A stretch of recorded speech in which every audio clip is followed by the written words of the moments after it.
bonjour Kinshasa, bonjour Mokil Mobimba. Namunoko na biso balobaka. Ndako oyo e yambaka bapaya mingi ezalaka ndako oyo epambwama. Vous allez remarquer que depuis un temps, Kinshasa Proximité magazine azako yamba tous les jours. Bato o bazana posa pour faire entendre ba voix na bango. Toujours na makambo etali ntombwa ya République démocratique du Congo. Toyambaki mukulelekaki ndeko moko azali secrétaire permanent ya SCT azali parti na kati ya FCC Joseph Kabila asalaki ba déclaration oyo asalaki bino moko nde bokomaki bolobi cette fois-ci tobenga mutu o azana kati ya pouvoir pour akokape ko défendre pouvoir par rapport ya ba allégation to ba propos mususu oyo ezalaki tenu à l'endroit ya pouvoir en place oyo ekabemi na béton. Félix Antoine Tshisekedi Tshilombo, mokonzi ya mboka président de la République, chef de l'État. Nabongo toyambi po na bino lelo moko ya bayi UDPS précisément, ya mouvement autobengi force du progrès. Ye nani ye azali coordonnateur ya force du progrès. Awa na kati ya district ya Lukunga. Toza awa na kati ya commune ya Kinshasa, iza na kati ya Lukunga. Il est coordonnateur, il s'appelle Patrick Kazadi Mutombo. Nation na banda kuna blonde boyoki déjà kombo esengwesi koti po boyebi que aza muto a pour défendre pouvoir na ndenge oyo elongo bani. Alors mesdames et messieurs, ensemble avec vous nous recevons notre invité. Bonjour et bienvenue sur notre plateau, Patrick Kazadi. Bonjour. Nzoto kolongono makasi ezali. Ouais, kitoko toujours ndenge ezalaka, on est là. Très bien. Oye awa pona compte ya force du progrès. Avant de compter vraiment la mozindo et émission nabiso, je voudrais oye bisaba imbo kabako landa biso force du progrès ya moneni. Force du progrès ezali premier mouvement d'action, mouvement poumon il y a parti cher Etienne Tshisekedi Omolumba oye benami na kombo ya IDPS, parti au pouvoir oyo kamba malelo na mona mboka Augustin Kabouya azali secrétaire général du parti AK47 ndenge tobengaka ye et avec son autorité morale ezali ye moko tokotana komote déjà. Très bien. Alors avant okoma na plateau na biso yebisa biso makambo misu no emoni mato ino eyoki oyo esepelisi motema na yo te en tant que patriote oyo oza na posa ofunda yango na litoi ya président de la République pour Azolanda. Wana na niveau ya parti te na mboka mobimba ndenge Congo ezokende lelo nyonso oyo moni oyoki esepelisi yo toza na poso funda ngo pa président. Donc ngaso nazana eloko moko na koki koyebisa chef de l'État ezali yake chef de l'État il faut afongola misu makasi na makambo etali évolution ya parti na biso avec un peu coacher la moi trop de regard parce que toujours mon moment babilo comme on les kanakati parti et là bilo comme on ils décevoir puis ils décourager ba militants plus comme on a que ba jeune bazali futur ya mboka ba babundela pouvoir autosana molelo ou bien ba babundela démocratie tant ba ça la lokola ma réclamation na bango pour na koloba ke non bango ba se retrouver té na nomination et autre ça les à niveau ya parti d'EPS alors ba jeune wana bazalaki ba objet il y a ba discréditation moko ya niveau élevé on a koki kotanga té alors biloko wana ezali biloko ezali kopesa image malamu pour na parti na biso chez HR donc Etienne Tshisekedi Omolumba té c'est un peu ba biloko toujours déploré na mikolo autour de surtout na parti donc ça donne pas vraiment la joie donc c'est un peu ça. Très bien, na bandi te maloba o ekoti na ndako to pe na bureau ya mokonzi ya mboka pe eko créer effet. Mais siko tozo ngala mamtoko sola Patrick Kazadi. Ezalaka nini na IDPS?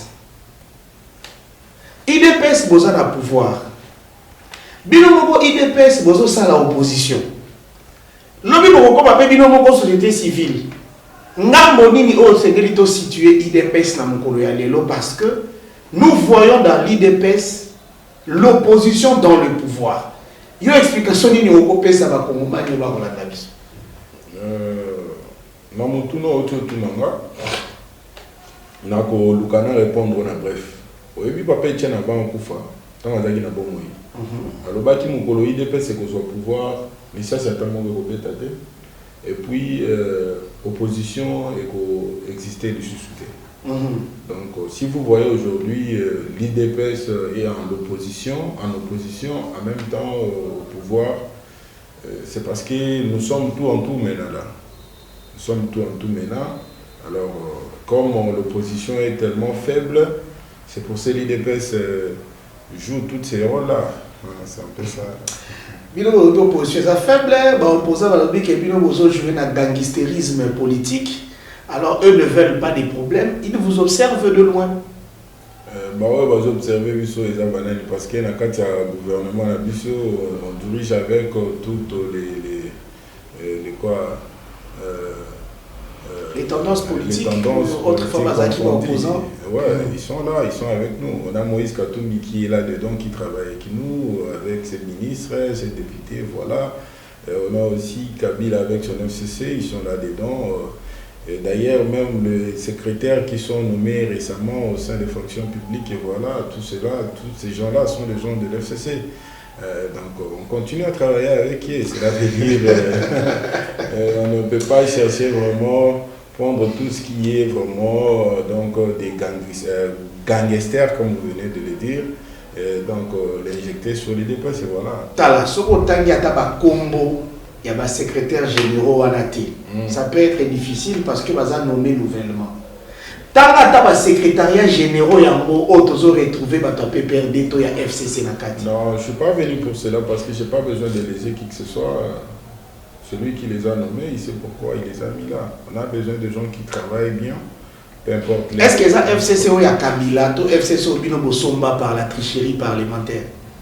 Selon ce qui s'est dit. Motumoko asomba FCC azate, c'est juste que conscience ya mutunde ezo sala pona kotala ke esika wa pina kobwaka likala esika wa pina kobwaka lino kote ebota na tango mukuse. Ils ont fait leur choix. Ils ont vu que non avec Félix, donc ça va quand même. Très bien. Merci beaucoup. Bozolanda Cordon Patrick Kazali. Pour rappel, il est le coordonnateur pour le compte. Il y a Force du Progrès, qui est un grand mouvement au sein de l'UDPS, parti cher à feu Étienne Tshisekedi Wamulumba, le Sphinx, qui est aujourd'hui patronné par l'autorité morale dont il n'a pas voulu citer les noms. Mais il a eu seulement le luxe de citer le nom de son secrétaire général qui est Augustin Kabouya, Ndeko Patrick. Une commission du parti est contre la présence d'Augustin Kabouya comme secrétaire général il y a UDPS. Boweli Lissoussouni. Toza contre pouvoir Augustin Kabouya, mais toza l'idée contre le système il y a Augustin Kabouya. Toza contre le système naé comment. Oui, bien la vie, ceux qui m'ont doit sali, Moussala, Azelaka toujours les foutis. Effectivement.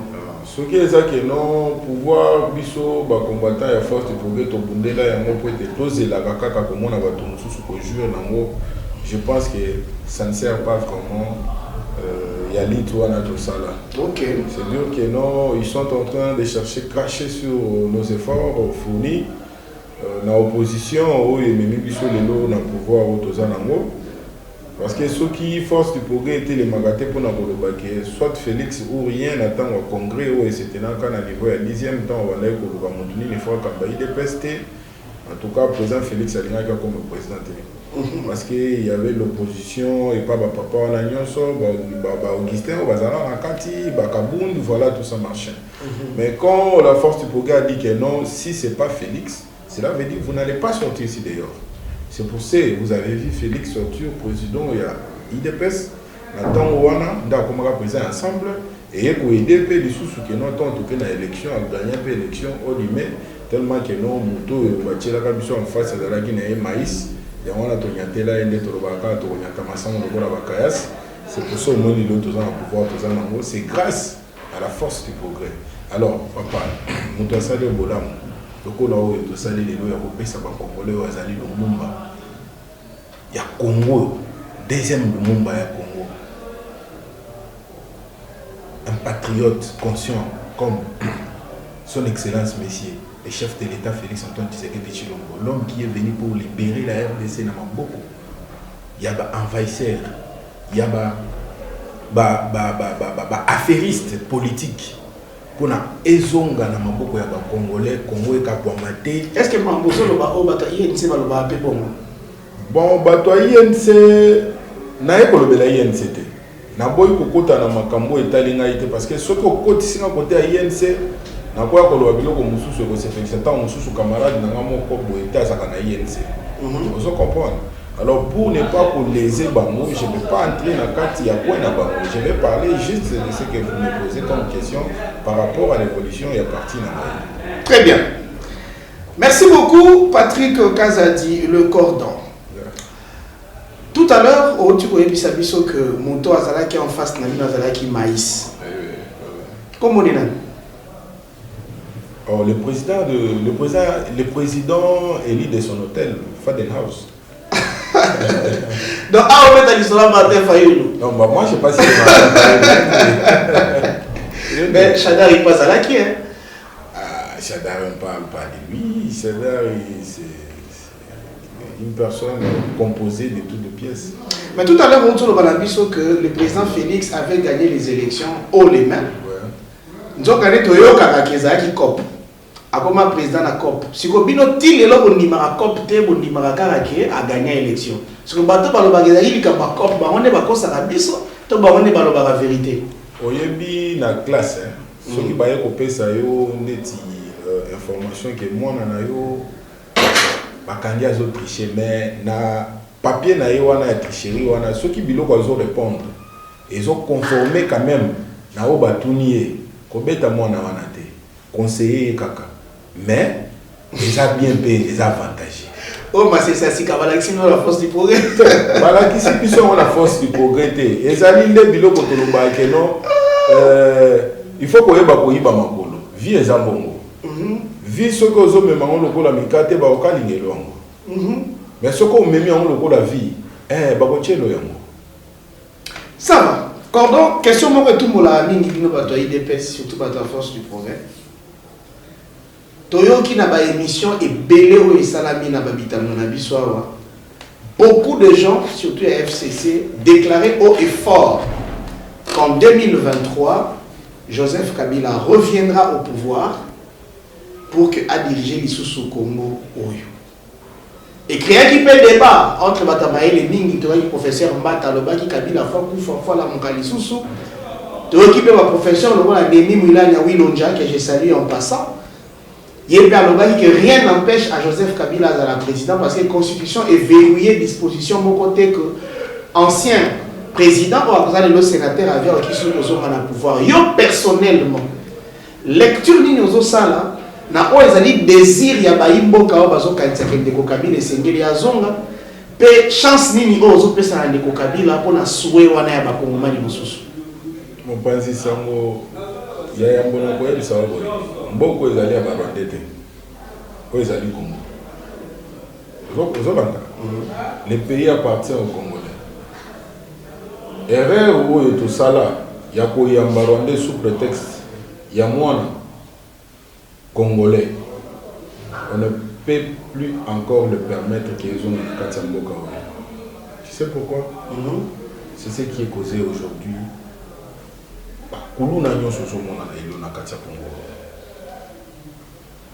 La vie du peuple congolais est maintenant menacée partout.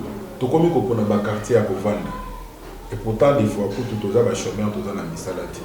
Et si quand vous allez $25, on est comme un bézali. Et si quand vous allez $20, on est comme un bézali. Mais, nous sommes jeunes. Les tibarages, tout ça. Mon colonie ne peut pas se responsabiliser pour tous à la peine à Banda. Tous à la peine à la foyer ou toujours dirigé. Ce qui est ça que non, tu as commis la limite, il y a des sikawa, il faut tout que tu aies foyer par rapport à ta qui a miqué de soi. Au monde, il commis danger public et ça freine aussi le développement de la jeunesse congolaise. C'est lui qui a causé cela, c'est qui? C'est M. Kabila. Ah bon? C'est lui qui a causé cela. Parce que ce qu'on se rappelait bien, ici au Nanini, na stade des martyrs, et là qui n'a pavillon moko, oyo. Ndeko moko ya peperde abandaka kosangisa jeunesse pour apesa bango machette pour pas que ndeko bunda yango na kati ya politique. Passé, vous vous rappelez, il y a aussi un honorable, na matete kuna que je peux pas citer son nom pour ça la publicité na été avant d'appel à limiter à nani na bobozo. Avant d'aka kopesa ba jeune machette. Mususu na kauka. Azopesa ba jeune congolais machette pour ba munda contre ba congolais lokola bango parce que bango bazo défendre Oezali Valère Moab Yamboka. Voyez. Et bateau basali biloko nyonso wana c'est les Kabili. Entendre dire qu'aujourd'hui, Kabila doit revenir au pouvoir, moi je pense que les alliés ko luka ko bongo la mo bali pena o yazana bo pikiliki bo kundu bo njoto lokola ngana ko manukola mosi. Donc la réalité au minimum vous permettre de ko permettre yamoti. Alors vous allez utiliser ce que dit à Salata sans mandat akufa na pouvoir. Mais comment on a montré la Kabila ko zonga na Congo wa lisusu président vaut mieux pour tout kufi biso nyonso babani ko diriger ata milimo na biso bibembe mais ya biso batu ko mona Kabila penza boy na mandefu na ye azonga wa mais na habité mon colonel na za sike no eza MT mais ezali regret ya bolenge o Kabila yiba jeunesse congolaise. Na ba ajo toza lelo ezali ba ajo ba papa na biso bazalaki déjà na ba mapango. Eza ba ajo ba papa na biso déjà bazalaki na facilité ya ko diriger mabota kotangisa bana na ba na classe pona kotala ke soki alembi lobi mwana na ko relève. Mais aujourd'hui biso jeunesse congolais lelo na ba age toza o tozo vandaka na bandako ba parents toza na vie moko boya incertitude. Lokola mutu kezo kumba ma sans chauffeur dit ya Kabila. Et tant que ça que Kabila c'est vous jouez avec les gens. Hein? Mais moi quand la mission ils ont consacré démocratie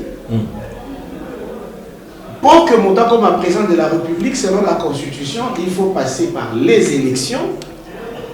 Alors ceux qui Kabila a postulé et qui a eu un suffrage à Koleka a beaucoup mané président de la République. On passe ça campagne wana o ya yena ya kokoma président na kosala na ngwa. On a ville ni la province ni mais l'État congolais a l'obligation de sécuriser tout candidat à votre campagne en bon escient. Je prophétise sous la prophétie et sous les événements à venir qui se dérouleront dans le moment de propagande. Surtout na côté RCC. Naebi sio mopanzi sango lolenge batu bako banda ko betama okozala na idée. Oyeba ba bena commune. Mais je vous dis, oyeba na commune moko boyo non je viens faire les campagnes de Joseph Kabila. De qui? Au moins quand on va ba ki wana bala moko. Ozanango. Mais on a bizarre les IDPS ya. Non, et ça bizarre les IDPS. C'est ça la colère que les peuples congolais ont dans leur cœur. Nous sommes les éducateurs de masse. Ce que les gens font sortir dans leur bouche, c'est pur.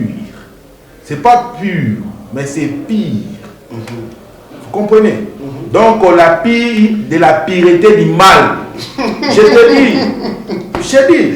Quand on dit que on comme expression musique, mon frère. Mais est-ce qu'on cordon entre nous, plutôt devant la caméra, la minute où Kabila Zio na Moussala yo boya. Kozwa Moussala ou pas, en tout cas, Bitumbanga na bundaka tout d'abord, il y a ba révolutionnaires, Zarakapona Moussala.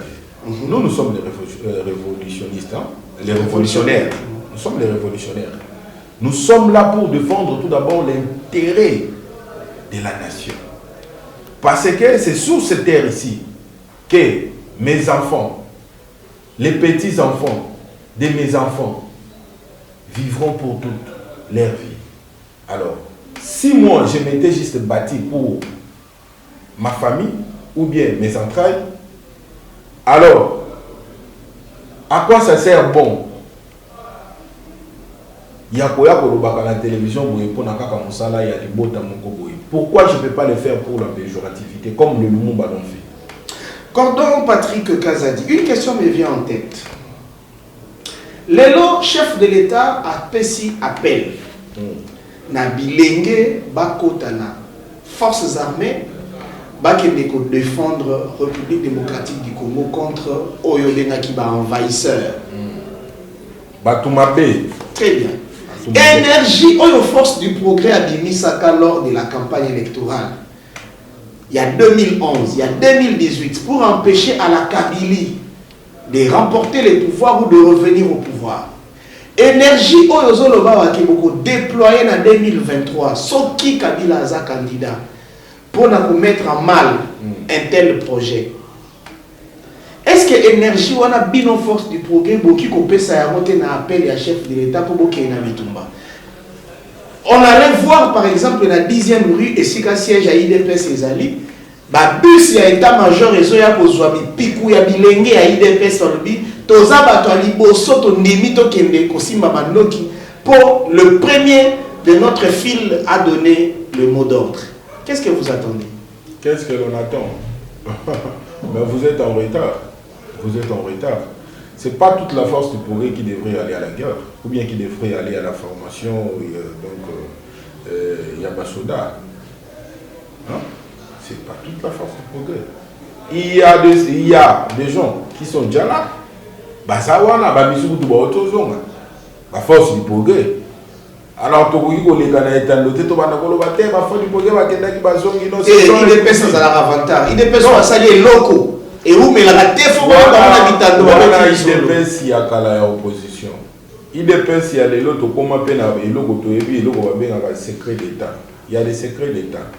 Ba bi logo to ezali biloko pour dévoiler na état de Kete. Vous comprenez? Il y a les forces du progrès qui sont maintenant de militaires. Si vous n'avez pas de l'information. Première promotion et Kenda Kutu avant que le chef de l'état ça mbela, il progrès ça la. Mais tout ko qui ne sont sauté. Parce que vous avez à l'État, soda à l'État. Est-ce que yo moni na bateni ya basoda ba komaka o tenir Tshisekedi? À titre exemplatif, tant on va soda ya auto banda ko benga ba mura. Ba ya kana Kabila, tant Kabila qui est ba kena Kabila. Ba tikali ko servir mboka. C'est des pères aussi avec ba force pour que nous autres na kenon bozo bino balancer tout ça. Ils sont là déjà dans la carte armée. C'est pour vous dire que non, nous ne sommes pas de fainéants. Nous ne sommes pas des fainéants, des goïgoïs. Nous sommes là pour veiller sur le déroulement et le bon fonctionnement. Il y a nation. Et on ne peut pas laisser aussi Félix Tshisekedi dans Kinshasa, Yémo, Kobiso, tout qui est armé. Et c'est une force du progrès civil, base à la carte. Pour être base à la politique, parce que Tshisekedi a le bail que non, Botika Bana Oyu. Parce que Bangon ne va pas la politique à lobby, il est savait. Si a créé la force du progrès à Yebaï que non, n'a qu'à t'aider des personnes ma campagne de la IDPS vous allez mener. Alors, Bano va nous contrer mauvaise foi, mauvaise politique. Oyo, bah, autorité n'a vu surtout ça na bango na IDPS lelo et vous allez bana oyo. C'est pour ça qu'on a créé la force du progrès. Alors, surtout tout au Kenya armée parce que dans le lenge ma campagne de la partie na minute surtout tout armée et beaucoup ma somme. Très bien. Merci beaucoup. Avant tout les canapés, mon sous, parlez-nous un peu d'un des cadres de l'UDPS, c'est Victor Wakwenda. Ouais, Papa Wakwenda. Papa Wakwenda. Comme d'habitude, avec l'UDPS ou avec le pouvoir de Fati, soyez moutake bolo ko lobby zalaka Fabi Manae. Donc une fois encore, on a appris que Wakwenda est dans la prison centrale et qu'Abimina est c'est le Bukangela qui est. Bakangela qui parce qu'il a voulu mettre en mal le pouvoir de votre secrétaire général. Oui, et là, comment on a vu ça?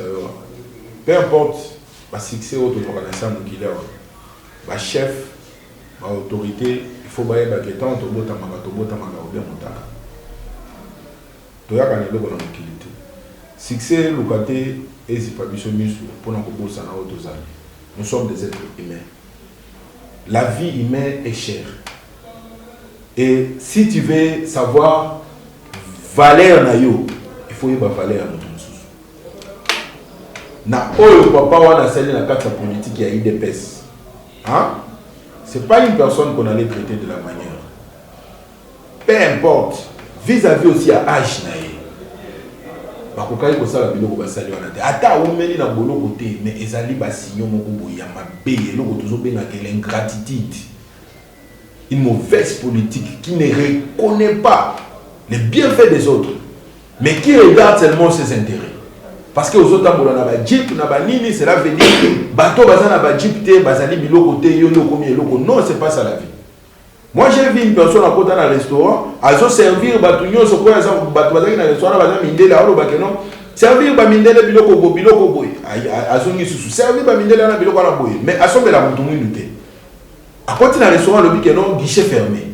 Abali ko frika mindele mais mutu mwindu doit offrir. Mais même fois dans offrir ba mindele wana tout mutu mwindu do baka merci chef. Deuxième tour, le monsieur merci chef. Troisième tour, à fâché. Mais nini nga na pesa batu misu biloko ya osenga ka merci na PCT. Na sima na ngo ba major wana ba majoré donc wana ba yeba ici. Kasi kolo restaurant ye wana. Les sons.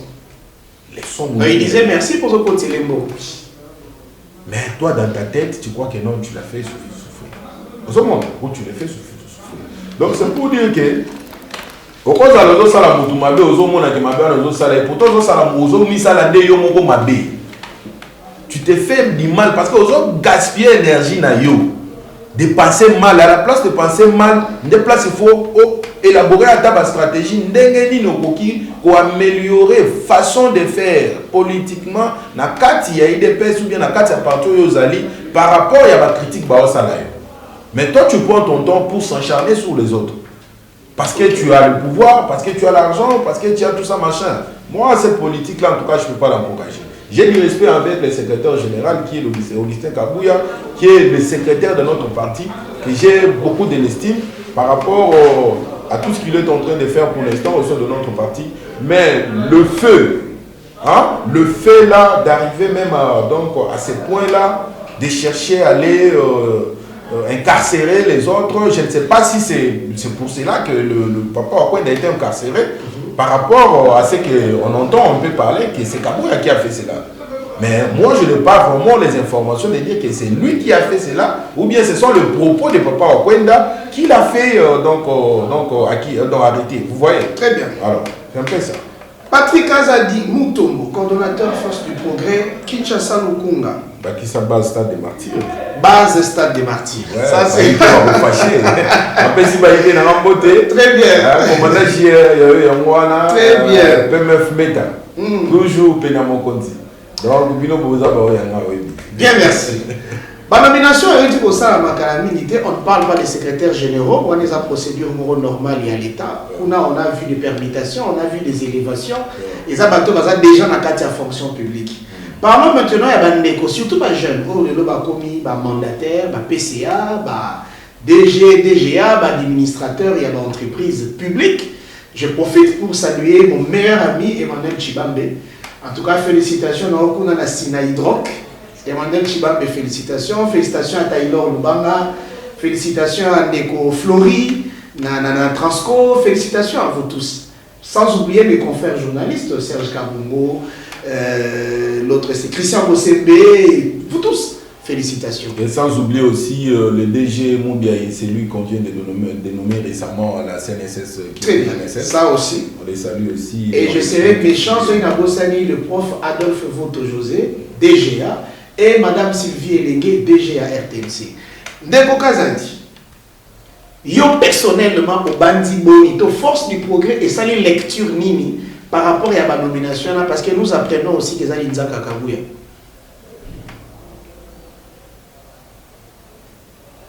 Lecture Nini na sali par rapport à la nomination.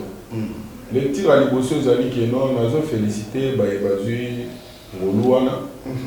Il y a nommé le rôle mandataire. Ils ont la chance de faire la bâtonnière sauter. Ils ont grâce, peu importe le lengue, le bango. Mais ils ont grâce dans ma ça comme très bien. Félicitations aussi, bonne chance dans bango. Mais moi, regret les arabes manqué par rapport à une négligence notoire vis-à-vis de la jeunesse à Force du Progrès. Oui, c'est là qui ça fait un tour mandataire. De façon qu'il va se prendre en charge parce que Force du Progrès, la vision nous on a, les alliés, il y a beaucoup mais c'est une plateforme électorale parce que Force du Progrès, il faut que ça va député, si quoi il faut que ça va ministre, tout ça sous son attente, tout ça la sous-titre. Qui m'a IDPS pas mal. C'est pas qui m'a IDPS. Mais Toko qui m'a IDPS, Toko Zalanaï, Toko Zalatou, Toko Zalalié à IDPS. Par rapport à bon le boulot, ce que tu as au boulot, bomino moto. Mais c'est ça les combats. C'est ça même les combats, mon frère. Ça, il ne faut pas l'oublier. Quand la tête aux autres qui est dans l'élection, et comme on est en train d'y aller dans l'élection, les élections, ça demande d'avoir des moyens. Alors, qui vont faire les campagnes des chefs de l'État? C'est nous, la jeunesse. Et on va faire ces campagnes-là avec quoi? On n'a pas d'argent. Parce qu'on ne travaille pas. On ne travaille pas. On doit vraiment avoir ce que l'on appelle l'occupation. C'est l'occupation qui fait de l'homme vraiment autonome de tout ce qu'il fait. Et dis-moi, si l'on n'a pas l'argent, comment est-ce qu'on va faire ce que l'on appelle vraiment la sensibilisation, la mobilisation? Parce que la première des choses où il faut tobo salaté mon panzissamo.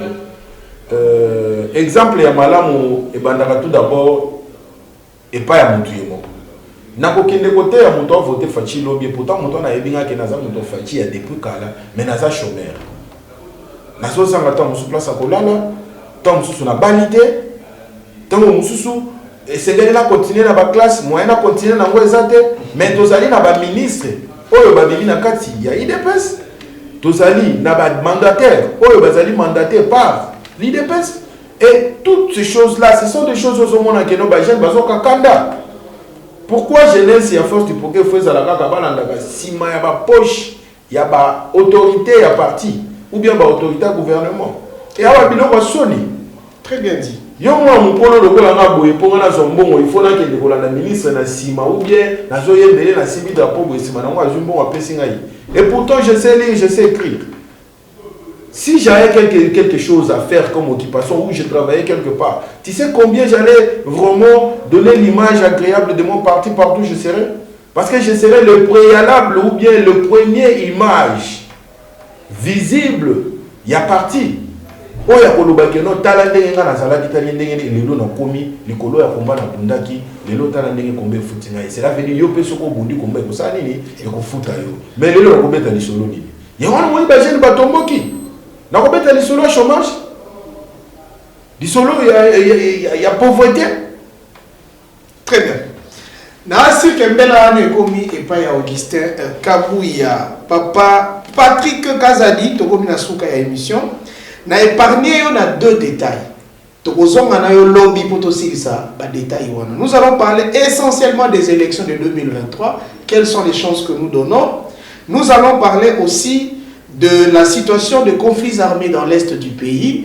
Quel est le comportement? Est-ce que le comportement du gouvernement et où vous avez des choses à reprocher? Enfin, Tokobetana Lisolo ya social sous le mandat de Félix Antoine Tshisekedi Tshilombo, parce qu'il y a beaucoup de choses qu'on nous reproche. N'apprécions Maloba devant la caméra, on a un dernier mot, pour clôturer l'émission, tout en sachant que aux prochains invités pour la série Moussousou Yabituna. Maloba nanga yasuka nazo s'adresser na peuple congolais, plus particulièrement na ba jeune ya IDPS ou ya force du progrès. Bande konangai tozali na moment ya critique. Peuple congolais, force du progrès. Combattant. Moment tous allés, les moments de crise. Le pays est en guerre. Et Sengeli tous à tout autour, il y a chef de l'État. Pour te soutenir, pour qu'il y ait dans l'Est, il y a la République démocratique du Congo. Tous allés n'attendent, il y a une guerre inutile. Oui, bien sûr, tu perds de mandataire. Mais tous allés la chef de l'État, ça dit mon constitue de l'eau. Les lots raté, peut-être l'homme est au ébélé. Tous allés habiter ma Bokita. Tout travailler pour mon conti, peut soutenir mon conti, peut soutenir, bah oh nous sommes travailler dans bamo, pour te passer la bola, pour te moquer la biso, te qui des bosso, et puis na saluer les sous base na gai ne maloba na gai suka yango. Très bien, merci à maloba suka te parce que ça la coutume mo za la émission na biso avant to kabwana, to pesa ka batomi satu, to pesa wa comme batomi satu, biso ne to reponelo likambo sa na bango. Oya lelo et ça bateau faut payer sa mbote. Na otang ilo 3 personnes yo payer c'est la na ba mbote et pour y dire c'est la na ba les camions so yo lingi. Très bien. Mutali poso on a sengi na invité na biso a payer sa mbote na place na ngai. Ezali ndeko Moïse Katumbi. Vas-y. Le vin soriano ya ya mono. Et l'homme sans le bezate. Très bien. Moutami balé on a sengi au pese la ngai mbote. Ezali ndeko Emmanuel Ramazani Shadari. Mais Chadari, vous ne pouvez pas nous intimider. Moudabisa tout pe asuka na senyo pe seranga mbote ezali bongo mwana mboka Jean-Marc Kabunda Kabundi.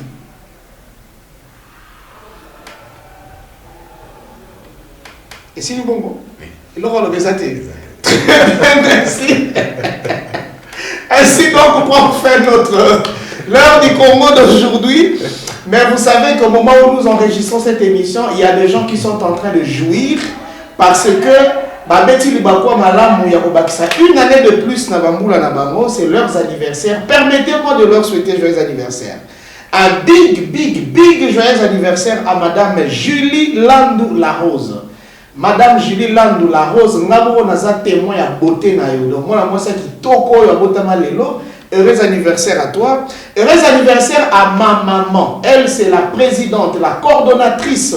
Il y a ASBL, Action concrète pour les Congo. Depuis l'Angleterre, là où vous vous retrouvez. Heureux anniversaire à maman Mami Yoali Koutundwa. Mami Yoali Koutundwa. Bakisela Balokuna na pointe. Heureux anniversaire à vous. Heureux anniversaire à Madame Titi Chibanda Ndungidi. Elle, c'est ma belle-sœur, la femme de mon grand frère Guigui Ndungidi. Gilitz. Heureux anniversaire. Heureux anniversaire au chef coutumier Serge Toumba. L'IFASIC en dira quelque chose. Heureux anniversaire à vous. Et enfin, heureux anniversaire à MBB. C'est le fils de mon ami, Papi Josso. Son fils s'appelle Norvège Josso. Mukunangandu, Papi Josso, c'est aussi un grand militant de l'UDPS, un grand défenseur du pouvoir en place. Heureux anniversaire à votre fils Norvège Josso. Ainsi qu'on fait l'heure du Congo d'aujourd'hui. Merci à vous, peuple congolais, qui nous avez suivis sur le Peuple d'abord télévision. Sur Internet, vous nous retrouvez sur Kinprox TV, sur YouTube, et la même dénomination sur Instagram, sur TikTok, sur Facebook. Partout où vous voulez, retrouvez-nous. Merci à toute l'équipe technique qui nous a accompagnés et la supervision de Madame Divine Landou. Merci à toi. Merci enfin à notre invité d'aujourd'hui. Je rappelle, il s'appelle Patrick Kazadi Mukuna. Il est Mutomou. Il est coordonnateur de la Force du Progrès, section Kinshasa Lukunga, Bakisela Kaye, base stade de partir. Ainsi donc, nous nous revoyons à l'édition prochaine. Bye bye.